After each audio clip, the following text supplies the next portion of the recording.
नमस्कार। विट्ठल भाई Patel inter college Sirathu Kaushambi की ऑनलाइन क्लास में सभी छात्र छात्राओं का स्वागत है।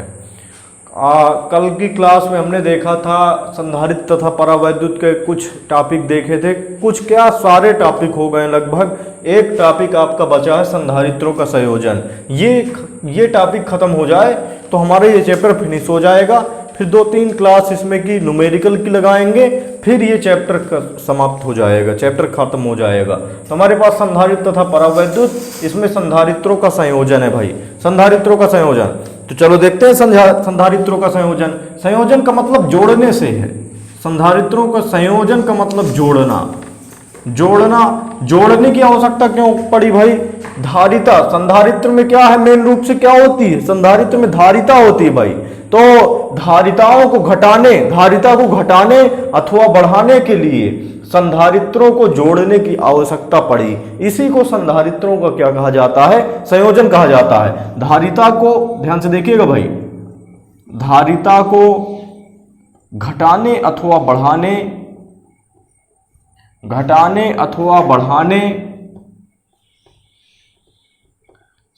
धारिता को घटाने अथवा बढ़ाने के लिए धारिता को घटाने अथवा बढ़ाने के लिए संधारित्रों को जोड़ने की आवश्यकता पड़ी। संधारित्रों को जोड़ने की आवश्यकता पड़ी। संधारित्रों को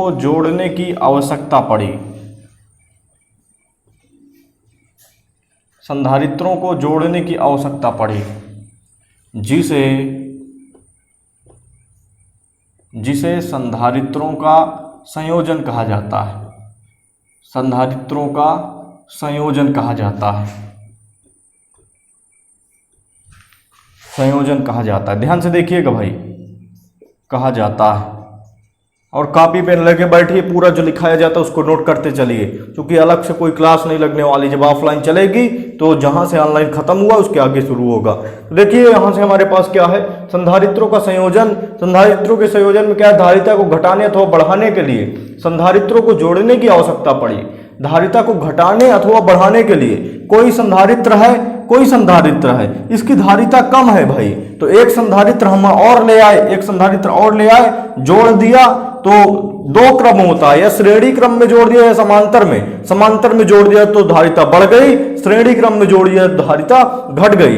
तो धारिता को घटाने अथवा बढ़ाने के लिए कभी कभी कम करना पड़ता है धारिता को, कभी धारिता को बढ़ाना पड़ता है। तो दोनों घटाने और बढ़ाने के लिए क्या है, संधारित्रों को जोड़ने की आवश्यकता पड़ती है, जिसे हम क्या कहते हैं, संधारित्रों का संयोजन कहते हैं। धारिता को घटाने अथवा बढ़ाने के लिए संधारित्रों को जोड़ने की आवश्यकता पड़ी, जिसे क्या कहा जाता है, जिसे संधारित्रों का संयोजन कहा जाता है। अब इसके बाद जो संयोजन है भाई, ध्यान से देखिएगा, ये मुख्यतः कितने प्रकार का होता है, ये मुख्यतः 2 प्रकार का होता है।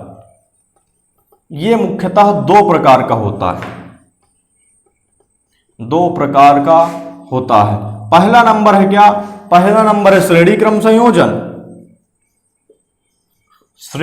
संयोजन, और दूसरा नंबर आता है हमारे पास श्रेणी क्रम संयोजन, दूसरा नंबर होता है, दूसरा नंबर समांतर क्रम संयोजन।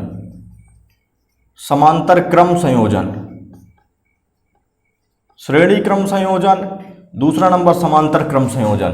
अब पहले नंबर की चर्चा करेंगे। इतना समझ में आ रहा भाई सभी को? ध्यान से देखिएगा, एक बार और देखते हैं। संधारित्रों का संयोजन का मतलब जोड़ने से होता है। तो धारिता को घटाने अथवा बढ़ाने के लिए धारिता को कभी कभार धारिता को घटाना पड़ता है, कभी कभार धारिता को बढ़ाना पड़ता है। तो धारिता को घटाने अथवा बढ़ाने के लिए संधारित्रों को जोड़ने की आवश्यकता पड़ी। संधारित्रों को जोड़ेंगे नहीं तो धारिता घटेगी अथवा बढ़ेगी नहीं। तो जोड़ने का प्रकार होता है, 2 प्रकार से जोड़ सकते हैं। श्रेणी क्रम में धारिता घट जाती है, समांतर क्रम में धारिता क्या हो जाती है, बढ़ जाती है। तो धारिता को घटाने अथवा बढ़ाने के लिए संधारित्रों को जोड़ने की आवश्यकता पड़ी, जिसे संधारित्रों को क्या कहा जाता है, संयोजन कहा जाता है।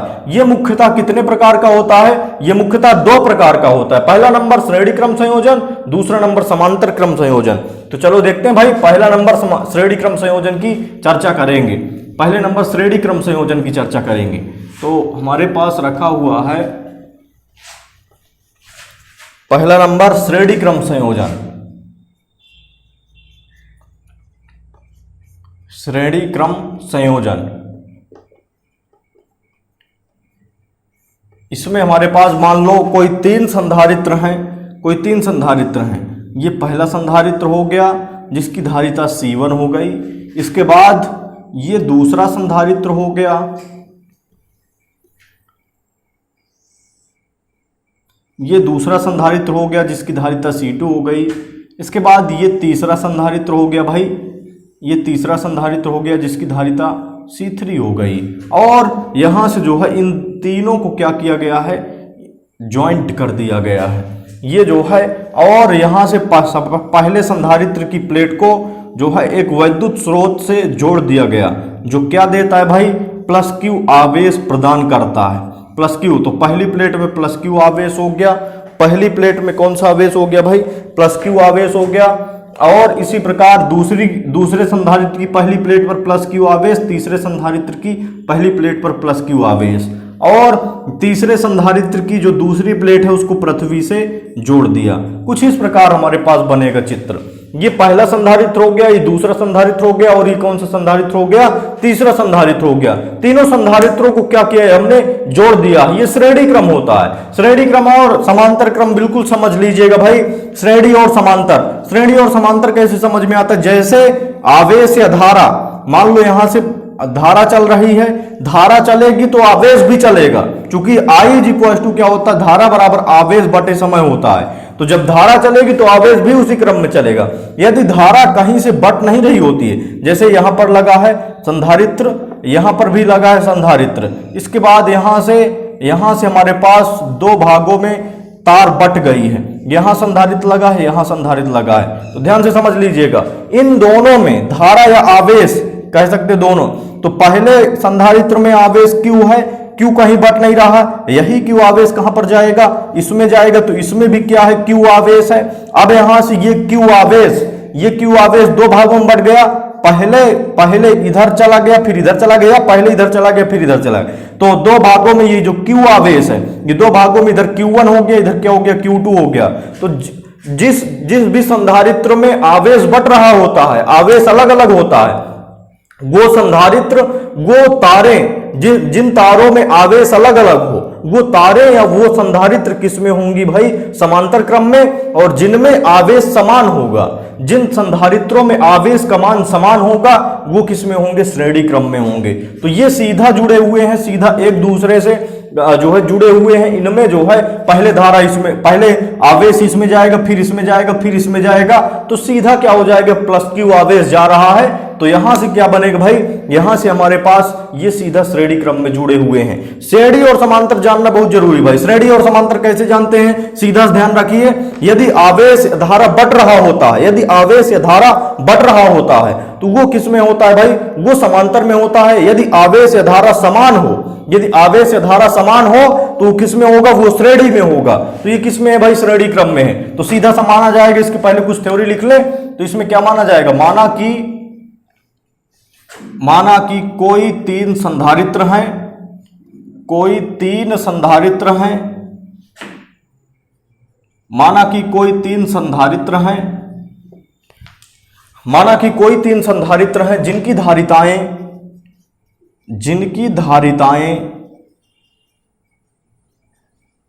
धारिताएं क्रमशः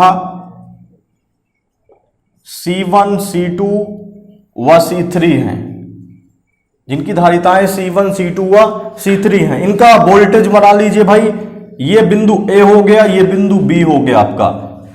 पहले संधारित्र का विभव कितना है, पहले संधारित्र पर पोटेंशियल या विभव कितना है, V1।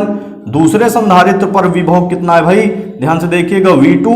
और तीसरे संधारित्र पर विभव कितना है, तीसरे संधारित्र पर विभव V3। और कुल विभव कितना है, यहां से तीनों के लिए कुल विभव या बिंदु A से B तक का कुल विभव कितना है, कुल विभव V है।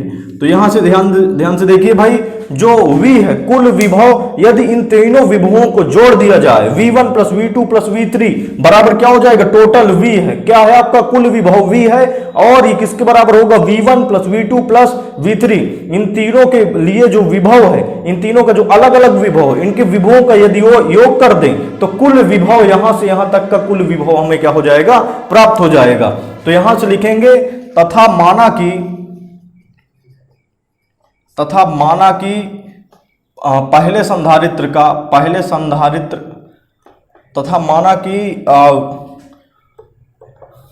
तथा V1 V2 तथा V3 V1 V2 तथा V3 क्रमशः पहले, दूसरे व तीसरे संधारित्रों के विभव हैं। तब ध्यान से देखिएगा भाई, थोड़ा सा थ्योरी लिखेंगे, ज्यादा थ्योरी नहीं लिखेंगे। हमारे पास शुरुआत में सबसे पहले लिखना क्या है, ये चित्र आपको ध्यान रखना है। ये पहला संधारित्र हो गया, ये इतना पहला संधारित्र हो गया, ये दूसरा संधारित्र हो गया, तीसरा संधारित्र हो गया। पहले संधारित्र की धारिता C1, दूसरे की C2, तीसरे की C3 और प्लस Q आवेश यहां से जो विद्युत स्रोत है, विद्युत स्रोत से प्लस Q आवेश दिया जाता है।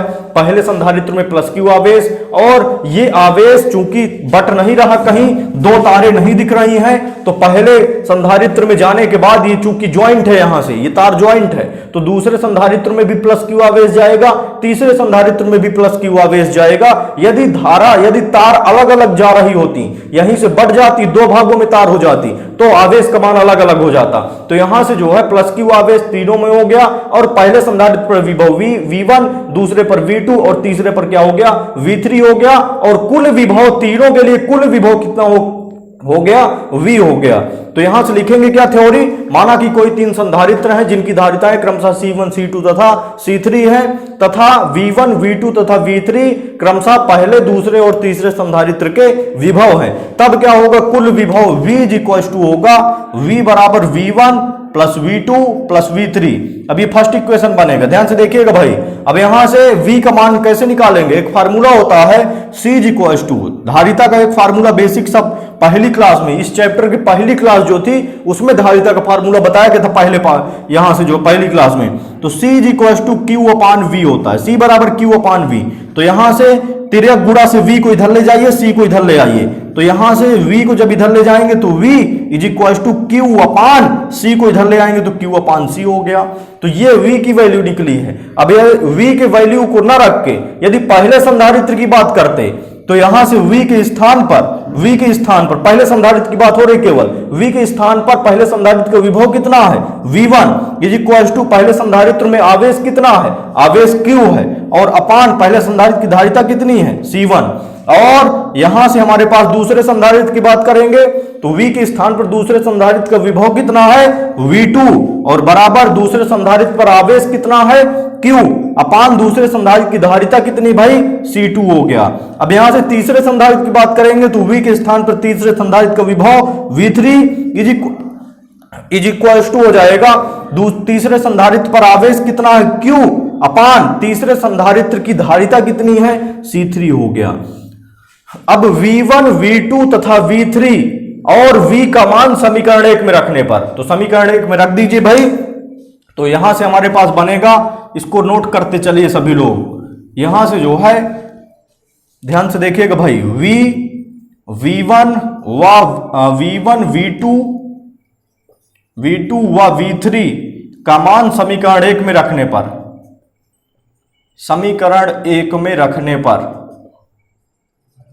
तो समीकरण 1 में रख दीजिए। तो समीकरण 1 में जब रखेंगे तो क्या बनेगा, यहां से V का मान क्या है, Q अपान C है, इज इक्वल टू है V1 की वैल्यू कितनी है, Q अपान C1 प्लस V2 की वैल्यू कितनी है भाई, यहां से देखिए V is equal to V1 हो गया, V1 के स्थान पर Q अपान C1 प्लस V2 के स्थान पर कितना है, Q अपान C2 प्लस V3 की वैल्यू कितनी है, Q अपान C3 है। अब देखो यहां से कॉमन क्या है भाई, इन तीनों पदों से कुछ कॉमन दिख रहा है, तो इन तीनों पदों से कुछ कॉमन ले लीजिए। तो यहां से Q upon C is equal to है, इन तीनों पदों से Q कॉमन दिख रहा, तीनों में है, तो Q कॉमन ले लिया, बचा कितना, 1 अपान C1 प्लस 1 अपान C2 प्लस 1 अपान C3। अब देखिए भाई Q से Q क्या हो गया, कैंसिल हो गया, तो 1 अपान C इज इक्वल टू हो जाएगा 1 अपान C1 प्लस 1 अपान C2 प्लस 1/c3। अब यदि चौथा संधारित्र होता, यदि 4 संधारित्र लगे होते तो यहां से प्लस में क्या हो जाता, 1/c4 हो जाता। यदि 5 होते तो प्लस में 1/c5 हो जाता। चूंकि 3 ही संधारित्र है तो 1/c is equal to 1/c1 plus 1/c2 plus 1/c3। ये क्या है भाई, ये तीनों संधारित्रों की तुल्य धारिता है। सी क्या है, ये जो है अलग अलग धारिता है। C1 पहले संधारित्र की धारिता, C2 दूसरे की, तीसरे की C3, और तीनों की जो कुल धारिता है, कुल धारिता या तुल्य धारिता वो कितनी आ गई, C आ गई। और वो किस रूप में है, व्युत्क्रम रूप में है। तो श्रेणी क्रम में जो धारिताएं जुड़ती हैं वो किस रूप में, व्युत्क्रम रूप में जुड़ती हैं भाई, व्युत्क्रम रूप में 1/c के रूप में जुड़ती है। तो 1/c is equal to 1/c1 plus 1/c2 plus 1/c3 हो गया। अब इसके बाद चलते हैं समांतर क्रम संयोजन। आज ये टॉपिक खत्म करके कल से भाई न्यूमेरिकल चलेंगे। समांतर क्रम संयोजन,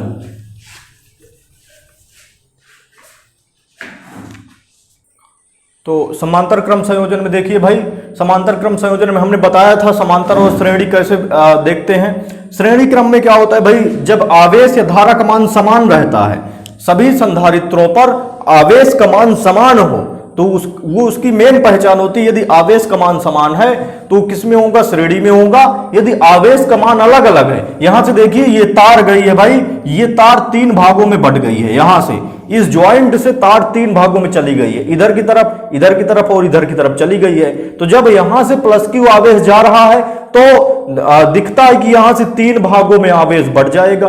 3 भागों में तार है तो 3 भागों में आवेश चला गया। तो जब अलग अलग आवेश है, संधारित्रों में आवेश अलग अलग है, तो ये किस में होगा, सीधा सा होगा समांतर क्रम में। बिल्कुल ध्यान रखिए भाई, श्रेणी समांतर, चूंकि अभी इससे संबंधित सवाल आएंगे तो आपको पहचानना बहुत जरूरी है। श्रेणी क्रम में क्या है, सभी संधारित्रों पर आवेश का मान समान होता है, और समांतर क्रम में क्या है, सभी संधारित्रों पर आवेश का मान अलग अलग होता है, आवेश या धारा का मान अलग अलग होता है। तो यहां से वही थ्योरी लिखेंगे, माना कि कोई 3 संधारित्र हैं, माना कि कोई 3 संधारित्र हैं, कोई 3 संधारित्र हैं, संधारित्र हैं जिनकी धारिताएं क्रमशः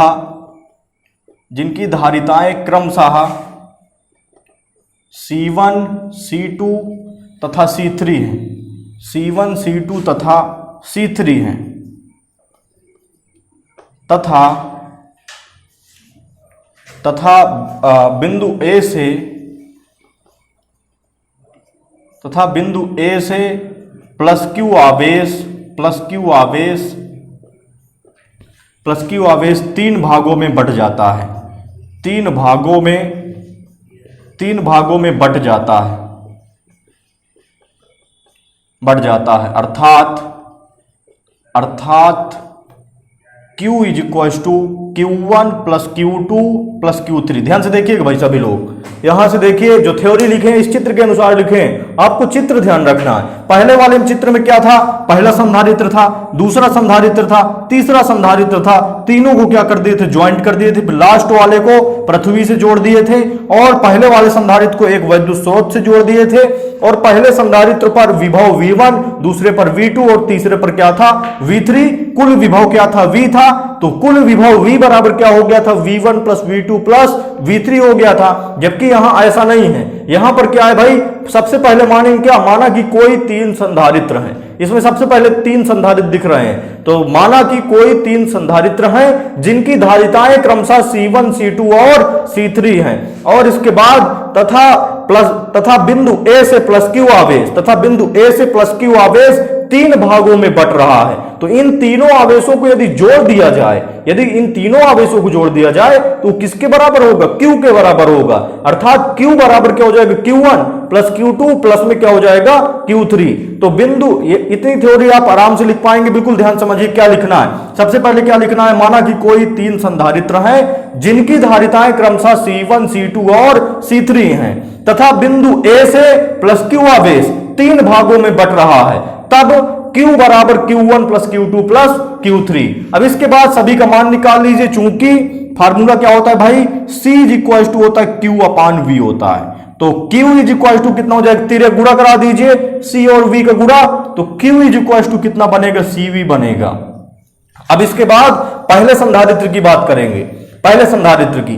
तो पहले संधारित्र के लिए ध्यान से देखिएगा भाई, ये पहला संधारित्र, ये दूसरा और ये तीसरा संधारित्र। तो पहले संधारित्र में आवेश कितना है, पहले संधारित्र में ये देखिए आवेश जा रहा है, पहले संधारित्र में आवेश Q के स्थान पर Q1 और बराबर पहले संधारित्र की धारिता कितनी है C1, और चूंकि ये समांतर है, समांतर क्रम है, इसलिए विभव क्या होगा, तीनों के लिए बराबर होगा। हमने बताया था पिछली कक्षाओं में बताए थे भाई कि विभव, दो बिंदुओं के बीच विभव सदैव बराबर होता है, चाहे जिस मार्ग से जाएं, चाहे ऐसे होते हुए जाएं, चाहे ऐसे होते हुए जाएं, चाहे ऐसे होते हुए जाएं, दो बिंदुओं के बीच विभव सदैव बराबर होता है। दो बिंदु से मतलब है यदि ये पॉइंट अलग हुआ तो विभव वोल्टेज क्या हुआ, आपका अलग हुआ। तो दो बिंदुओं के बीच चाहे इधर से जाएं, चाहे इधर से जाएं, चाहे इधर से जाएं, विभव क्या होगा, तीनों के लिए क्या होगा, समान होगा। तो पहले संधारित्र पर आवेश Q के स्थान पर Q1 और धारिता C के स्थान पर C1, विभव तीनों के लिए क्या है, बराबर है, तो विभव V हो जाएगा। अब इसके बाद देखिए आगे, अब दूसरे संधारित्र की बात करेंगे। तो दूसरे संधारित्र में Q के स्थान पर आवेश क्या जा रहा है, आवेश Q के स्थान पर दूसरे में क्या जा रहा है भाई, Q2 बराबर दूसरे संधारित्र की धारिता क्या है, C2, और तीनों पर विभव बराबर रहेगा भाई, तो विभव V हो गया। अब तीसरे संधारित्र की बात करेंगे। तो तीसरे संधारित्र पर आवेश कितना है, तीसरे संधारित्र पर आवेश Q के स्थान पर Q3 बराबर तीसरे संधारित्र की धारिता कितनी है, तीसरे संधारित्र की धारिता C के स्थान पर C3, और तीसरे संधारित्र पर विभव तीनों में बराबर रहेगा, तो V हो गया। अब इसके बाद ये फर्स्ट इक्वेशन बना आपका। अब यहां से क्या है, Q, Q1, Q2, Q3 का मान समीकरण 1 में रखने पर, ध्यान से देखिए भाई, Q, Q1 और Q2, Q3 का मान समीकरण 1 में रखने पर, तो रख दीजिए Q का मान कितना है, CV is equal to Q1 का मान कितना है, C1V, और प्लस Q2 का मान कितना है, C2V, और प्लस Q3 का मान कितना है, C3V। अब ध्यान से देखिएगा भाई, यहां से जो है ऊपर वाला हटा दें तो आराम से बन जाएगा। इसको नोट करते चलिए, ये आपका इससे संबंधित सवाल आए या थ्योरी आई, ये जरूर आती है भाई, इससे संबंधित ज्यादातर सवाल आते हैं, श्रेणी क्रम और समांतर क्रम से सवाल आते हैं भाई, चित्र वाले सवाल जरूर आते हैं। तो यहां से CV इज इक्वल टू हो जाएगा, देखो तीनों में कॉमन क्या भाई, तीनों में V कॉमन है, तो V कॉमन ले लीजिए, बचा कितना C1, और प्लस में क्या हो जाएगा C2, और प्लस क्या बचा यहां से C3 बचा। अब V से V क्या हो गया, कैंसिल हो गया, C इज इक्वल टू क्या हो गया, C1 plus C2 plus C3। तो ध्यान रखिए भाई, श्रेणी क्रम में धारिताएं, यदि तुल्य धारिता निकालनी है, सभी की कुल धारिता निकालनी है, तो उनके व्युत्क्रम के रूप में जोड़ दीजिए। जैसे यदि ये श्रेणी क्रम में होता सपोज दैट, तो इसकी तुल्य धारिता या कुल धारिता कितनी हो जाती, 1/C is equal to 1/C1 plus 1/C2 plus 1/C3, मतलब व्युत्क्रम के रूप में जुड़ती। यदि यही समांतर क्रम में तुल्य धारिता देखना है या कुल धारिता देखना है, तो सीधा जोड़ देना है, व्युत्क्रम नहीं करना है। C is equal to C1 plus C2 plus C3, कोई एक और होती तो क्या हो जाता, सीधा से प्लस में C4 हो जाता। तो ये हमारे पास ये जो है आपका ये चैप्टर समाप्त होता है भाई यहीं से। अगर कोई चीज समझ में नहीं आ रही इस चैप्टर की, कुछ भी समझ में नहीं आ रहा इस चैप्टर से, कोई भी दिक्कत है, तो आप जो है कॉलेज का जो स्कूल का जो व्हाट्सएप ग्रुप बना है 12वीं का, उसमें भेजिए, या जो है पर्सनली हमारे पास जो है उसकी आप बताइए, या कमेंट में, इस वीडियो के कमेंट में बताइए। कल से भाई इसमें का न्यूमेरिकल चालू होगा।